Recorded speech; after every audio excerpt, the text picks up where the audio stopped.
آج میں آپ کو بتاؤں گی کہ حضور صلی اللہ علیہ وآلہ وسلم نے بتایا جو نماز پڑھتا ہے، جو نماز نہیں پڑھتا اس کو کیا ملے گا۔ جو شخص ایک دن میں 5 مرتبہ غسل کرے گا اس کے جسم پر میل کچیل کیسے رہ سکتی ہے۔ ہر دفعہ کے نہانے میں کچھ وقفہ تو ہوگا، چنانچہ اس وقفے میں انسان کے جسم پر جو بھی گرد و غبار پڑے گا وہ اگلی دفعہ کے غسل سے دور ہو جائے گا۔ اسی طرح ہر دفعہ کا غسل گرد و غبار کو دور کرتا رہے گا اور دن کے آخر میں اس شخص پر کسی طرح کی میل کچیل نہ رہے گی۔ یہ مثال دے کر رسول صلی اللہ علیہ وآلہ وسلم نے فرمایا کہ 5 نمازوں کی مثال بالکل اسی طرح ہے۔ ان کے ذریعے سے اللہ تعالیٰ خطاؤں کو معاف فرماتے ہیں۔ بس ہر مسلمان کو اپنی خطاؤں، لغزشوں، کوتاہیوں اور گناہوں کی بخشش کے لیے نماز پنجگانہ جملہ شرط و آداب کے ساتھ پابندی سے ادا کرنی چاہیے۔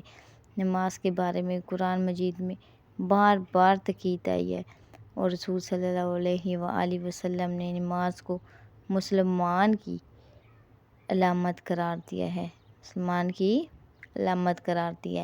اور فرمایا ہے جس نے جان بوجھ کر نماز چھوڑی اس نے کفر کیا۔ یہی وجہ ہے کہ رسول صلی اللہ علیہ وآلہ وسلم کے صحابہ کرام نماز کے سوا کسی عمل کو ترک کو کفر نہیں سمجھتے تھے، اور نماز کی ادائیگی کے لیے وضو شرط ہے، اور وضو کے پانی کے ساتھ بھی انسان کے گناہ دھل جاتے ہیں۔ حضرت عثمان رضی اللہ تعالی عنہ سے روایت ہے کہ رسول صلی اللہ علیہ وآلہ وسلم نے فرمایا، جس شخص نے وضو کیا اور خوب اچھی طرح وضو کیا اس کے سارے گناہ نکل جائیں گے، یہاں تک کہ اس کے ناخنوں کے نیچے سے بھی۔ سبحان اللہ۔ اس حدیث کی تائید میں ایک واقعہ بھی ہے۔ ایک دفعہ نبی کریم صلی اللہ علیہ وآلہ وسلم سردی کے ایام میں بحر تشریف لے گئے اور درختوں کے پتے خزاں کی وجہ سے خود بخود جھڑ رہے تھے، اور آپ صلی اللہ علیہ وسلم نے ایک درخت کی 2 ٹہنیوں کو پکڑا اور ہلایا تو ایک دم پتے جھڑنے لگے۔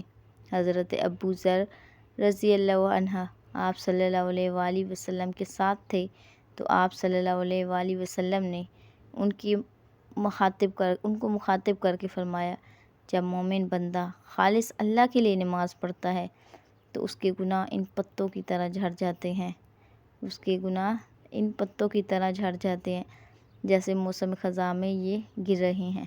ہر مومن کے لیے لازم ہے کہ وہ بڑے بڑے گناہوں سے باز رہے، چھوٹے چھوٹے گناہوں کی تو بخشش کی امید رکھ سکتا ہے، اور پورے خلوص اور پابندی کے ساتھ نماز بھی ادا کرتا رہے۔ حضرت عثمان رضی اللہ عنہ سے روایت ہے کہ رسول صلی اللہ علیہ وآلہ وسلم نے فرمایا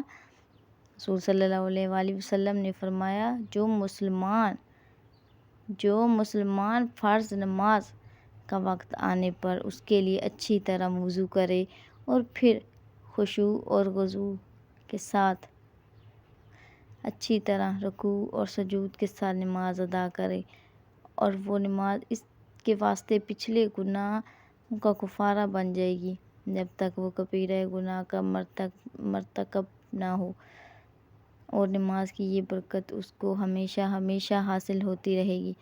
کتنے افسوس کی بات ہے، آج امت کی ایک بڑی تعداد نماز سے غافل ہے اور بے پرواہ ہو کر اللہ کی رحمت سے محروم ہو رہی ہے۔